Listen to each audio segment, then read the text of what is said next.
name is Bisa Butler, and I'm an artist who uses textiles to create quilted artworks. I would say that I was an artist from the very beginning. I was the kid who was always coloring, drawing, scribbling, just like all the other preschoolers. The only difference was that when the other kids ran off to do other things, I still continued to draw. My mother's side is African American, and they're from New Orleans, Louisiana. And my father's side is from Ghana, West Africa. And I was raised in New Jersey. So that combination of like these different cultures all coming together in one household, it influenced me in a way that I was surrounded by art all the time.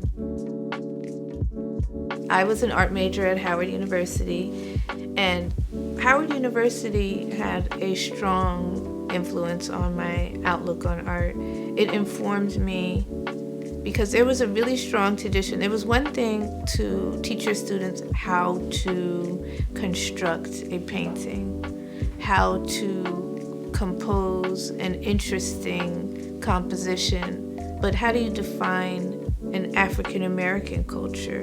And what is it that separates us but makes us stronger and better? My professors were part of a group called Afro-Cobra, and most of them came from the Afro-Cobra tradition. They even went so far as to throw out the paint palette that you would use.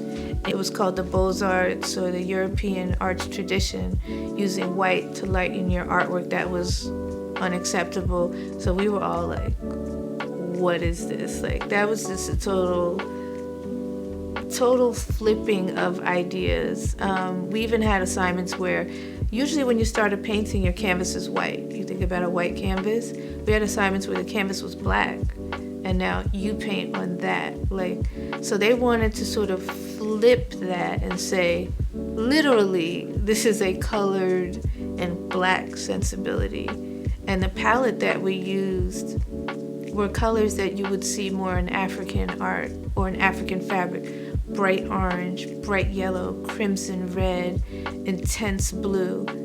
And that color palette was called the Kool-Aid colors. And the Kool-Aid, yes, they were African colors, but there was always like that acknowledgement that this is an African American thing and this is a new thing. And that affects me a lot to this day. I'm not doing it on purpose, but when you look at my art, you're gonna see, those Kool-Aid colors still. You're gonna see that bright crimson red and vermilion yellow and azul blue. Like, you're gonna see these intense shades.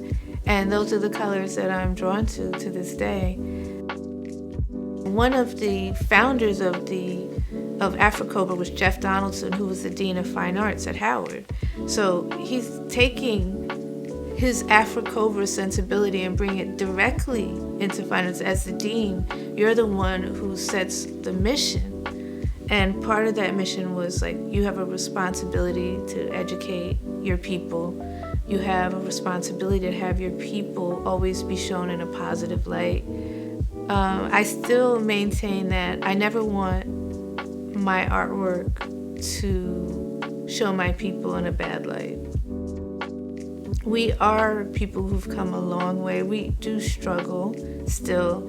There's still a lot of social ills that are affecting my people. So I want to address that, but I also don't want this paternalistic view like, oh, poor them.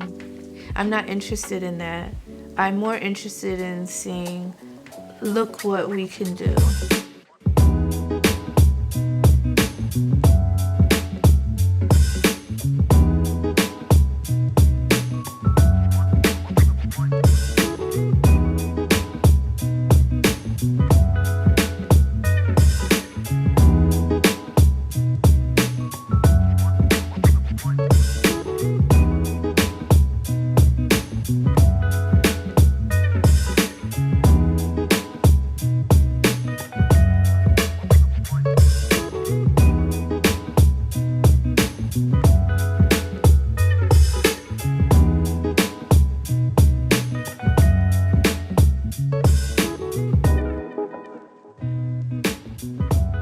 now that I'm working full time, I meet a lot of other full time artists, and I see that how much of a responsibility you have as an artist.